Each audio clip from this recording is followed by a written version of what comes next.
Today we're going to begin a study of the Pentateuch, and you're going to be receiving a handout here in just a moment that will help us today at the very least. Know that today we'll be going over some introductory matters, and that possibly will bleed over to next Sunday morning.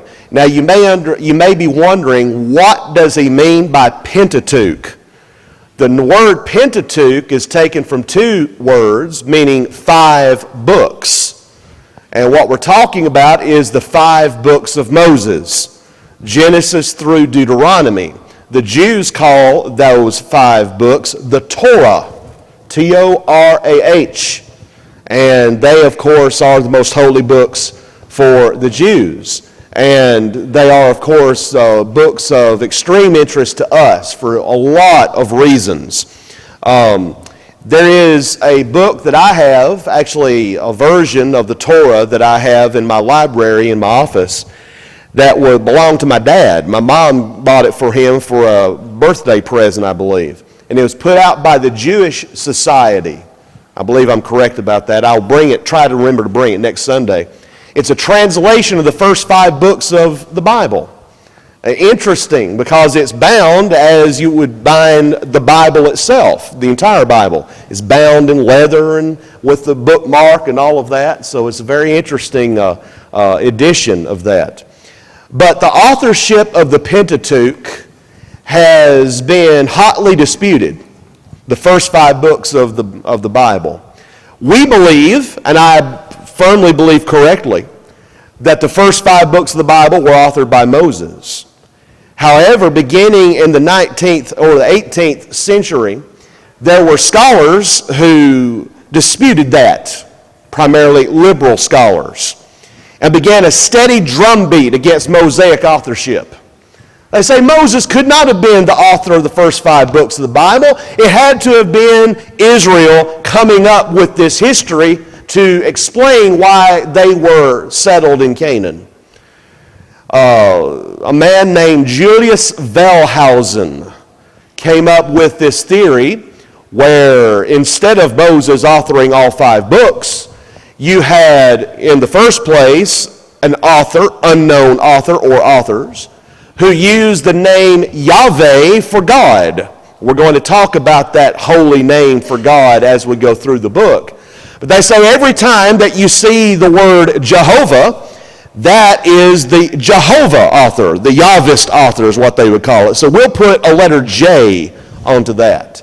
Then there are those times in the books that the word Elohim is used to describe God. That's a different name. So that had to have been another author, so we'll put the letter E onto that.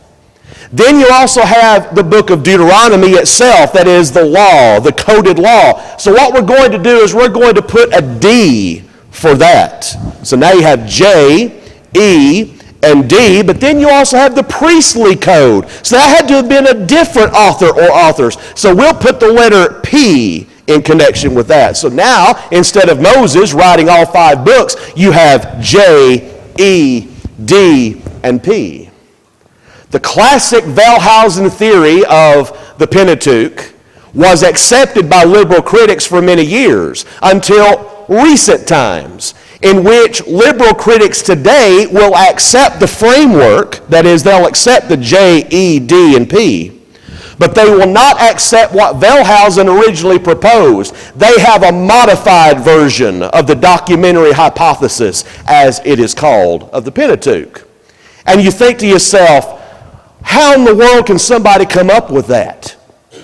Well, when you do away with the miracles and you do away with inspiration and you do away with anything miraculous, everything goes and anything goes.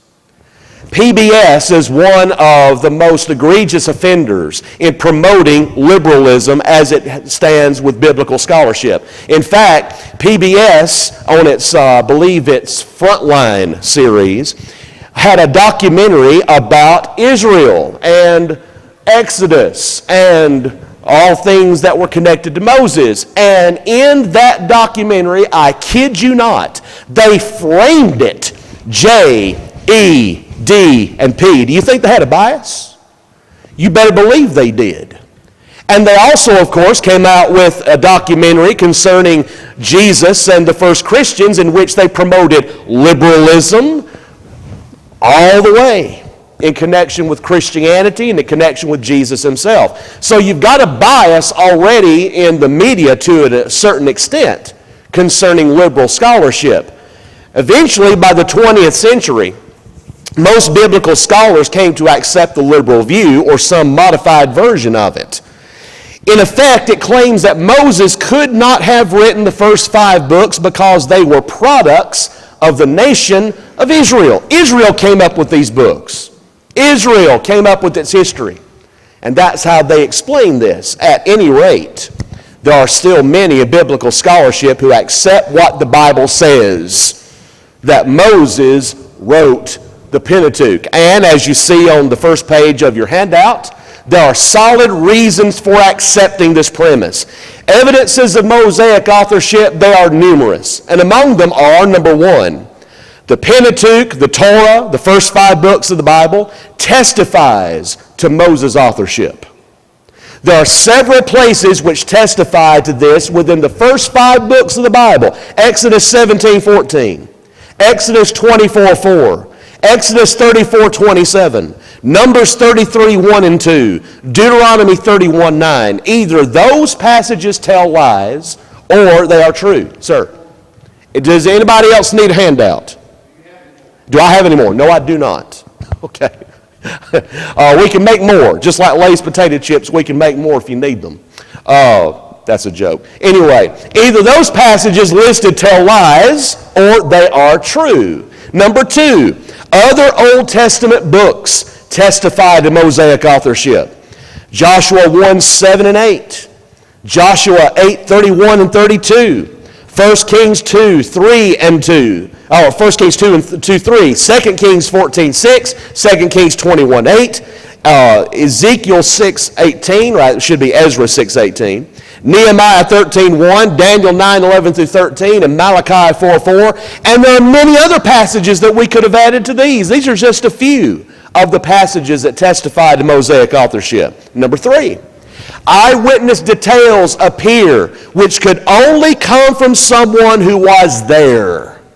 2 examples of this are Exodus 15:27 and Numbers 11:7 and 8. And I will leave it to you to look up those passages once you get home because it will take up all of our time if we go through all these verses and look at them. Number 4, the author, whoever the author was of the first 5 books, shows a thorough acquaintance with Egypt. He's familiar with Egyptian names. He's familiar with Egyptian words. He's familiar with the titles of court officials in Egypt. And on we could go. Whoever wrote this book or these books knew a lot about Egypt. Sound familiar? It should. That points to Moses. Number 5, the author shows a consistently foreign viewpoint as far as Canaan is concerned. It's almost as if he had hardly ever been there. He is thoroughly acquainted, though, with Egypt and Sinai. That again falls right in line with Mosaic authorship. Number 6, the atmosphere of Exodus through Numbers is unmistakably that of a desert, not of an agricultural people settled in their land for 1,000 years. Now, the liberal view of the authorship of the Pentateuch wants us to believe that this was an agricultural community that gradually settled into Canaan, became entrenched, and then they wanted to explain their history. Well, that's not how those books read when you just read through them. Number 7, there is a unity of arrangement which underlies all of the Pentateuch.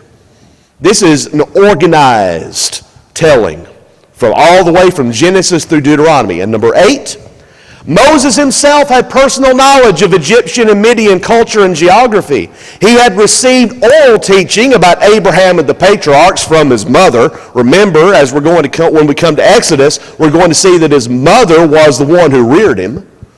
And then he had 40 years in the wilderness to write the books. Now, I have a little bit of experience on writing books. I've written 3. And every time I write one, I say, that's the last one I'm ever going to write. Because it takes a lot out of you. to write a book, or at least it does me. I don't understand these guys that can pump out books every year, it seems. They got a lot of energy, a lot more energy than I do. Well, Moses had 40 years to write 5 books. That's plenty of time. Plenty of time to get all this done.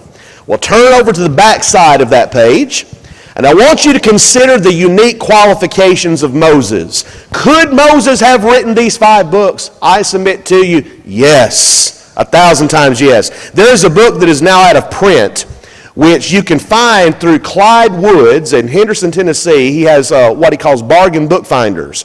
And he has this book on sale, Moses and the Gods of Egypt. It was published in 1970 by Baker Bookhouse. This is a book that you need if you don't have it. You can get it through Clyde Woods. It talks about Moses and Egypt and archaeological discoveries at the time that shed light on much of what we read in the book of Exodus. Fascinating study, and I recommend it highly. Also, I recommend a commentary by Clyde Woods on Genesis through Deuteronomy. And it's still in print. You can get this, and it's worth every penny you pay for. When I took Genesis Exodus at Freed Hardeman, we used his commentary as our textbook. And it's an excellent treatment of the books. Well, Moses' education was more than sufficient for him to have authored the Pentateuch. Remember what Stephen said in Acts 7:22? Moses was educated in all the wisdom of the Egyptians. He summarizes in one sentence what Moses was taught for 40 years. Well, the question that naturally arises, which Davis brings up in his book, is what was included in education in Egypt? What was he educated in? Well, number one, language and literature. He would have had to have learned not only Egyptian language, but also the languages of nations that associated with Egypt. He would have been familiar with the hieroglyphics of Egypt. And he would have been familiar with the other languages in and around that region. Number two, he would have been educated in the natural world, the cosmos, that is the known universe, the Nile River, which of course was the lifeblood of Egypt. He would have had to have known everything about that river. Plants and animals in and around Egypt, geography of the area. The Egyptian calendar. Remember, the Egyptian calendar was the calendar that was used up until the Roman Empire came into place. So he would have been educated in all of that. Number three, mathematics. Egypt was the world leader in math. By the way, algebra that you took when you were in high school that you don't use anymore, algebra was invented by Egypt. Go look at the history of it. They were the ones that came up with that. They were the world leaders in math. Moses would have been well educated in it. Number four, medicine. Moses would have become familiar with ways to keep people alive and relatively healthy. Do you see a pattern developing here in this education? What was Moses being trained to do? He was being trained to lead.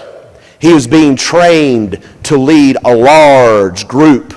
Maybe an army, possibly a nation.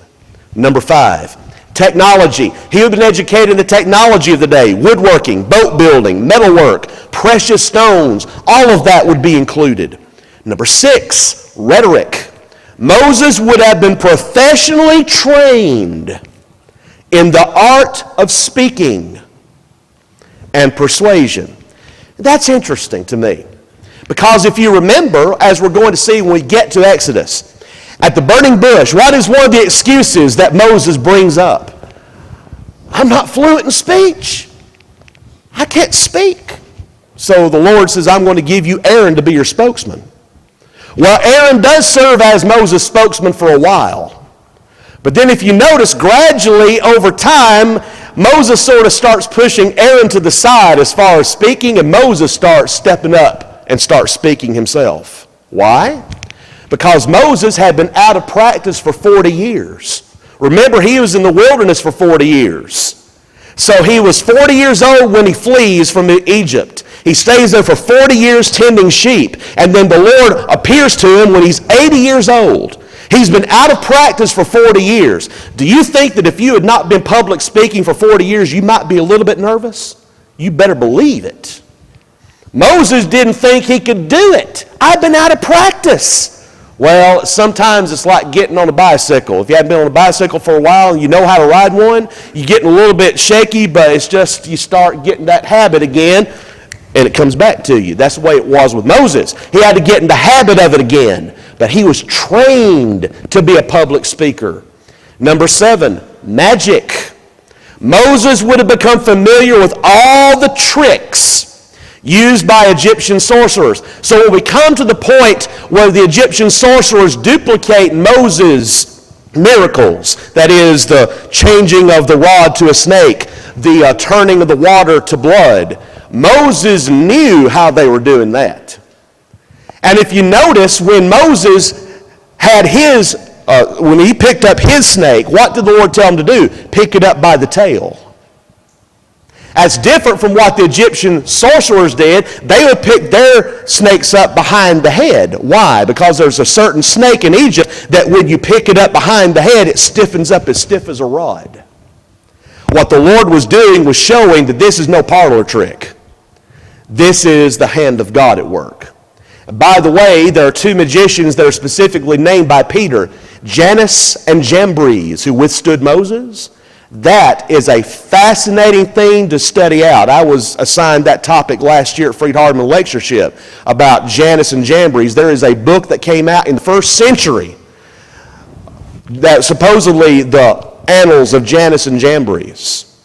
It's interesting to look at that and see how that fits in. These 2 men were the leaders of the sorcerers that opposed Moses. That's a fascinating study in and of itself. Number 8, the arts. Moses would become trained in poetry, artwork. By the way, did you know that Moses was a singer? Moses could sing. We're told that he sang a song after they came on the other side of the Red Sea. We also have a couple of psalms that Moses wrote. Moses wrote songs and could sing himself. He had been trained to do that. Number 9, belief and ritual. Moses would come to know the ins and outs of Egyptian mythology and religion. So when you come to the plagues of Egypt, we're going to see how that those plagues were sent by God specifically against Egyptian gods. Every one of them had a specific purpose. To strike at the very heart of Egyptian mythology and religion. Moses would have been well trained in all that. Number 10, warfare. Moses would be trained to become a military commander. Strategy, tactics, supply lines, organization. He would be familiar with how to lead an army into a military campaign and win. Number 11, archery and horseback. Closely aligned with warfare. This would also cover sports. He would be well trained in all of this. Do you see what's being done here? Moses is being trained to be a Pharaoh. It's interesting to me that when you look at the line of Egyptian pharaohs around the time of Moses, you see the names Ahmose or Ahmoses, Ahmoses, Tutmose or Tutmoses. And all of a sudden, at some point, that name is not used. Reckon why they don't use the name Ahmose or Ahmoses or Tutmoses. Could it be that they don't want any record of Moses at all? I think there's something to be said for that. When we get to the book of Exodus, we're going to talk about the Pharaoh of the Exodus and also who was that princess that drew Moses out of the water. Fascinating thing to think about. Just keep that in the back of your mind until we get there. At a time when even the unschooled Semitic slaves employed at the Egyptian turquoise mines were incising their records on the walls of their tunnels, it is quite unreasonable to suppose that a leader of Moses' background and education was too illiterate to commit a single word to writing. I submit to you there was no one that could have written these books or could have led Israel other than Moses. God chose the right man. He chose the right man for the right time. And then the 3rd page of your handout. The testimony of Jesus and the New Testament authors affirms Mosaic authorship. Jesus himself affirmed it on several occasions. In Matthew 19:8, he says, Moses, because of the hardness of your hearts, suffered you or allowed you to put away your wives. He says Moses said that. Moses did this. Mark 12:26. And as touching the dead that they rise, have you not read in the book of Moses, how in the bush God spake unto him, saying, I am the God of Abraham and the God of Isaac and the God of Jacob. Jesus doesn't give any equivocation. He doesn't give any hesitation when he says this. He says that it's in the book of Moses. John 7:19. Did not Moses give you the law? And yet none of you keepeth the law. Moses, he says, gave you the law. That goes completely against what liberal scholars say, that no, the nation of Israel came up with this. Jesus, on the other hand, says Moses gave you the law. Is it no surprise that liberal scholars don't like the Gospel of John? For this and many other reasons, they don't want anything to do with the Gospel of John. Brother G.K. Wallace one time had a debate with a Oneness Pentecostal about how many people are in the Godhead. And this Oneness Pentecostal preacher kept on trying to go to the Gospel of John to prove his point. And Brother Wallace got to the point where he would say, you better stay out of John, it's going to kill you. It's going to kill you. It's going to kill your doctrine. Well, that's what it does to liberal scholars. John kills what they claim. And in fact, look at what he says in John 5:46 and 47. For had you believed Moses, you would have believed me, for he wrote of me. But if you believe not his writings, how shall you believe my words? Jesus clearly ties Mosaic authorship to his own credibility. This does not sound like someone who has doubts. Indeed, how can we claim to believe in Christ if we don't believe in Mosaic authorship? And yet, there's a one-volume commentary on the entire Bible that was published by Abilene Christian University a few years ago, in which the main editor, who, by the way, was 3 years ahead of me at Freed-Hardeman, who went on to Harvard, got his degree, and completely went off the deep end. This guy affirms in that one-volume commentary that Moses did not write the Pentateuch. And he has affirmed in other articles that he's written that Moses did not write the Pentateuch. This is the guy who is over the publishing that Abilene Christian does and is influencing a lot of young men who come their way. How can you say that in light of what Jesus said here in John 5? Some of you may be familiar with the show Monty Python. Monty Python, I don't endorse everything that it does, but I am familiar with one comedy bit that they had, where there was a guy that would say something, he'd go, nudge, nudge, wink, wink, and he'd wink, wink, like what he was saying was not really so. What we are supposed to believe from liberals is that when Jesus said this, for how do you believe Moses, you would have believed me, that he was sort of giving a wink and a nudge. Yeah, well, I don't really mean that.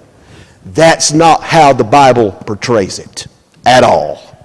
Jesus had no doubts, and neither should we. Number two, the apostles affirm Mosaic authorship. In Acts 3:22, Peter says, for Moses truly said unto the fathers, a prophet shall the Lord your God raise up unto you of your brethren like unto me. Him shall you hear in all things whatsoever he shall say unto you. Peter here is quoting from Deuteronomy 18:15.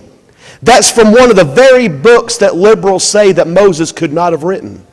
And yet, Peter not only quotes it, he says, Moses truly said it unto the fathers. Romans 10:5. For Moses describeth the righteousness which is of the law, that the man which doeth those things shall live by them. Paul is quoting from Leviticus 18:5, which liberals assert was not written by Moses. Paul says it was, and there's no nudge, nudge, wink, wink here. No equivocation.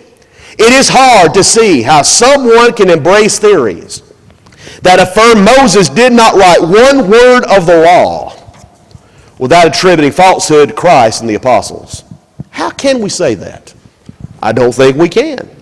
And so those that would say that Moses didn't have anything to do with authorship of the first 5 books have no business saying that. at least according to Jesus and the apostles. Well, Genesis chapter 1 is a chapter itself that liberals don't like, atheists don't like, evolutionists don't like. A lot of people don't like it because it contradicts everything that they assert. You know, sometimes we hear, well, just preach the gospel and let other people alone. Just don't bother anybody. Don't get anybody upset. That sounds good. Brother Gus Nichols had a sermon entitled, Preach the Gospel and Let Other People Alone. He said, let's test that. Let's say there is a God. But wait a minute, the atheists don't believe there's a God. You're going to upset the atheists. What about God created the heavens and the earth? Everybody believes that. No, there's a lot of people believe in evolution. There's a lot of religious people believe that God used evolution to make the universe. So you're going to offend them. The point that Brother Nichols was making, you can't help but offend people when you preach the truth. The truth offends. Now, we can't be offensive by any means. We can't be intentionally offensive. But Jesus himself offended when he taught, when he preached. And we've got to make sure that what we teach and preach is the truth out of love, but knowing, going in, that truth is going to offend. The very first verse of the Bible. In the beginning, God created the heavens and the earth. And the atheist says, time out, point of order. No. That's not true. No, it didn't happen that way. God didn't have anything to do with it. It was all from one microscopic cell that originally stood in the nothingness. And then all of a sudden it exploded and a big bang happened. And because that big bang and billions of years of evolution, we now have what we see today. Really? As a friend of mine in high school once said, if the Big Bang is true, then who lit the fuse? Very true. Well, the Big Bang is not. In spite of what evolutionary scientists and some theologians want you to believe, what Moses asserts in the very first verse of the Bible is true. In the beginning, God created the heavens and the earth. That right there summarizes what you need to have a universe. In the beginning. Prior to time, God existed. God existed before time as we know it ever started. And notice, he says, in the beginning, God. That word God is the word Elohim that I mentioned earlier. It is plural in form, but singular in meaning. Plural in form. Keep that in the back of your mind as we go through this chapter. Plural. God created the heavens, space, and the earth, matter. So you have everything in place in the first verse of the Bible for the universe to be made. You have time. You have force. You have space. And you have matter. You may remember Carl Sagan, who was one of the most prominent scientists and atheists in the world back in the 70s. He wrote that book Cosmos and came out with a PBS series entitled Cosmos. I remember him appearing on the Johnny Carson show talking about evolution, and he was belittling those that believe in the Bible. And he was saying that the universe developed over billions and billions of years. Remember him saying that? Billions and billions of years. Well, that's not what Moses asserts. How old is the earth? I can answer you that question in 3 words. I don't know. The Bible doesn't explicitly say it. Notice I said it doesn't explicitly say it. However, I have a hunch that it's not nearly as old as evolutionary scientists want us to believe.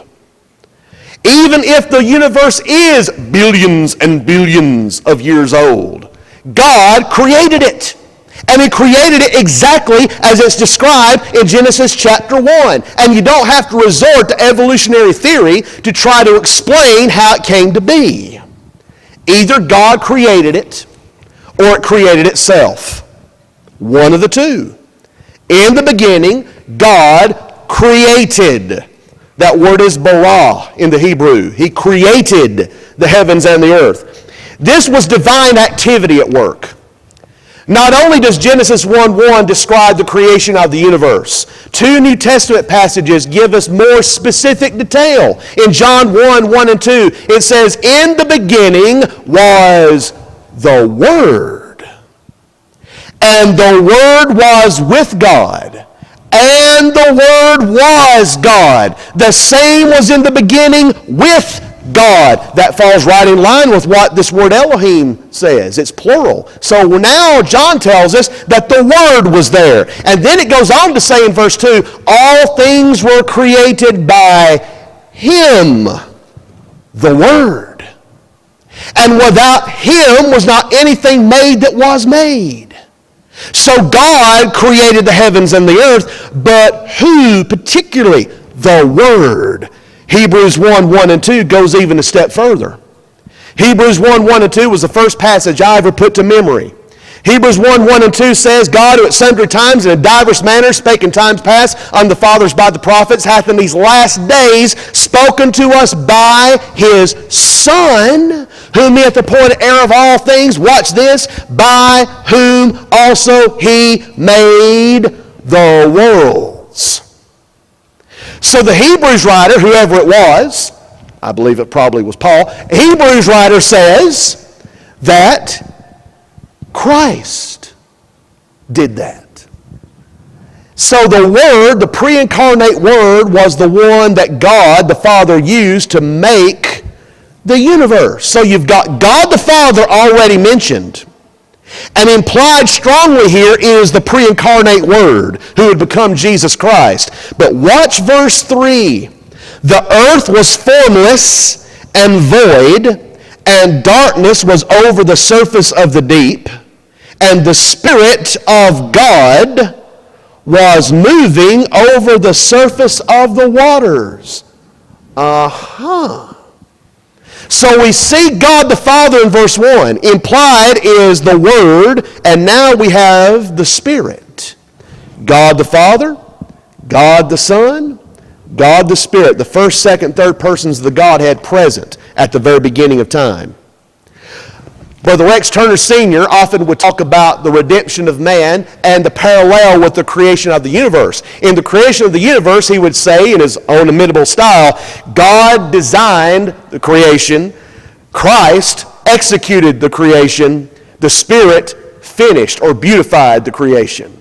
Then he said with the scheme of redemption, God created or designed the scheme of redemption, Christ executed the scheme of redemption by His life, death, and resurrection, and the Spirit beautified or finished the scheme of redemption by inspiring the apostles and the writers of the New Testament into all truth. Very, very pertinent point to be made about that. But you see, now what you have is you have scholars that will come in and say, okay, I accept verses 1 and 2, but you've got a time delay between verses 2 and 3. You've got a pre-Adamic world that had been destroyed by God, and now you have a post, or you have a Adamic world, which is described beginning of verse 3. Where do they get that? Well, you've got to read it into the text, because it says the Spirit of God was moving over the surface of the waters, the surface of the deep. Water was present, so that means that God destroyed that pre-Adamic creation. Really? Where do you get that? All it says was that the Spirit of God was moving or brooding over the face of the waters. There was a pre-creation primeval water that was present, made by God, I might add. Notice what God said in verse 3. Then God said, "Let there be light." And there was light. Think about this. What power. God said, it happened. God said, "Let there be light." There was light. Light exists independently from the sun. We know that. We've got lights in this room. You have a light on your iPhone. When you turn it on, it gives light. Light exists independently from the sun and independently from the moon. It was the first thing that God made in that 7-day creation period. Let there be light, and there was light. God called the light day, and the darkness he called night. So God not only creates light, he divides light from darkness. And it says at the end of that verse, there was evening and there was morning, one day. And now the scholars come in and say, time out, wait a minute, hold on. It can't be 24-hour days. You're talking about billions of years for each day. You've got a massive time frame at work for the universe to be made. So all of these days are really symbols for extended periods of time. The Hebrew text is specific. Evening, morning, day 1. Evening, morning, day 2. Evening, morning, day 3. 24-hour days. Our friends at Apologetics Press have done yeoman's work in talking about the fact that there are certain plants, certain animals that cannot survive with extended periods of light and extended periods of darkness. That's crucial when you come into the latter stages of this creation week. I don't want to mean to pick on Abilene Christian, but when I was a student at Freed-Hardeman back in 1985, they went through a controversy because they had a biology professor who handed out in a graduate level class a copy of Genesis 1, and in the margins he had written myth, him. He was called on the carpet about it. He claimed he had been misrepresented. They claimed that there was no evolution being taught. Well, as it turns out now, because of a study that was done a few years ago, looking at all the internal documents of Abilene Christian, yes, indeed, there was evolution being taught in the graduate level. And the gentleman that circulated that document was let go, and rightly so at the time. Well, there's a lot of people that believe this, that there's millions of years for each day, but it has to be. It has to be because of what Moses says. 24-hour days. Verse 6. Then God said, let there be an expanse in the midst of the waters, and let it separate the waters from the waters. King James has the word firmament. That's an unfortunate rendering of that word. Firmament implies a firm, something that's firm and solid. That's not what the Hebrew word says. It's an expanse. An expanse. What is he creating? He's creating the sky. The sky. Let it separate the waters from the waters. God made the expanse and separated the waters which were below the expanse from the waters which were above the expanse. And it was so. God called the expanse heaven. And there was evening and there was morning a second day. Now, he did not create heaven where God abides. This is heaven in the Hebrew thinking, the sky. He created the heaven as we see it, the sky above us. And it's interesting that he says that he separates the waters below the expanse from the waters above the expanse. Again, our friends at Apologetics Press have rightly surmised, I believe they're correct on this, that before the flood there was a water ring that was above the atmosphere. And that part of the flood was opening up those windows of heaven and letting all that water crash down to the earth and then opening up the water underneath the earth.